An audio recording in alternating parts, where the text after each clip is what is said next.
Well, hey, good morning, Catalina Fiddles Church. It's Pastor John Stone here, working through Acts, and we're getting sort of close to the end. I mean, we've got 3 or 4 more chapters. We're in chapter 25 today, when Paul is being tried Paul has appealed to Caesar because the Jews are trying to kill him.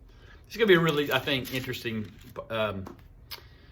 devotion today. And I thought about this a good bit, but in chapter 25 of Acts, it says, 3 days after arriving in the province, Festus went up from Caesarea to Jerusalem, where the chief priest and the Jewish leaders appeared before him and presented the charges against Paul. And if you've read chapters 23 and 24, these are the same charges they've been making. And they have no evidence at all. Every time they have a trial, they can't prove their point. They just make charges. They requested Festus, as a favor to them, to have Paul transferred to Jerusalem, for they were preparing an ambush to kill him along the way. Festus answered, Paul is being held at Caesarea, and I myself am going there soon. Let some of your leaders come with me, and if the man has done anything wrong, they can press charges against him there. They end up there in front of him, and in verse 8 it says, Then Paul made his defense, I have done nothing wrong against the Jewish law, or against the temple, or against Caesar. Festus, wishing to do the Jews a favor, said to Paul, Are you willing to go up to Jerusalem and stand trial before me there on these charges? And Paul answered, I am now standing before Caesar's court, where I ought to be tried. I have not done any wrong to the Jews, as you yourself know very well. But they kept begging him to move Paul to Jerusalem, and ultimately Paul appeals to Caesar because he's afraid Festus will give in and move the trial to Jerusalem, where he'll be ambushed. I'm not going to make a long point this morning, but not only our country, but you see many times politically and religiously that when people disagree with us or disagree with someone and they can't change their mind, and Christianity is trying to say, for instance, Islam is wrong, and Islam is trying to say Christianity is wrong, and vice versa. There's others like this. When people can't come to an understanding, there's more and more in our world a desire to kill the other person, to have them killed.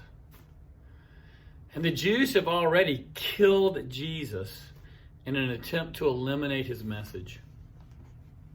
And I would remind you of Jesus' words this morning that it says, you've heard it said that you shall not murder, but I tell you, if you hate someone in your heart, you've already committed murder against them.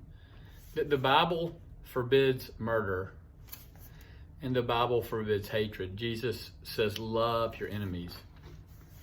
And one of the undercurrents here in Acts is an amazing thing, that God is showing that the Jews had rejected his revelation, that the Jewish nation had rejected their own God's revelation, and that their plan to end their rival, which they see as Christianity and Paul, is not to engage him with a discussion about Scripture.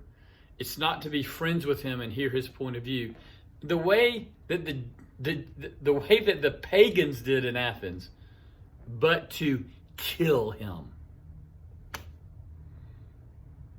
And we've seen actions from both the left and the right in this country at times where it seems that, and these are extreme people, think that the answer is to kill the other side. And I just want to be crystal clear that the Scripture forbids murder for any reason.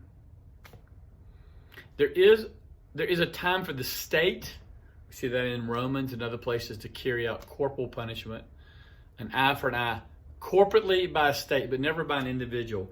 If you feel like people ought to be killed for their viewpoints, I want to beg you to come back to the gospel. Because in the gospel, Jesus died for people and even had to say the words at the last day, forgive them, they don't know what they're doing. These Jews are so confounded by Paul, so confounded by his ministry, so confounded by his miracles, so confounded by his argument, so confounded even by his exegesis of Scripture, they want to murder him, thus proving that they're not followers of Jehovah, not followers of God. Hatred is never the answer. Paul appeals to Caesar so that Festus can't give in to man-pleasing and get him and have Paul killed. But I think the important thing to learn is it's never okay to hate, ever. It's especially not okay to hate your enemies. We're asked to do something harder. That is to love our enemies. Food for thought for today. Acts chapter 24. Good to be with you, friends. Look forward to seeing you in the highways and byways of Tucson or on Sunday, or if you're online, see you there. Have a great week.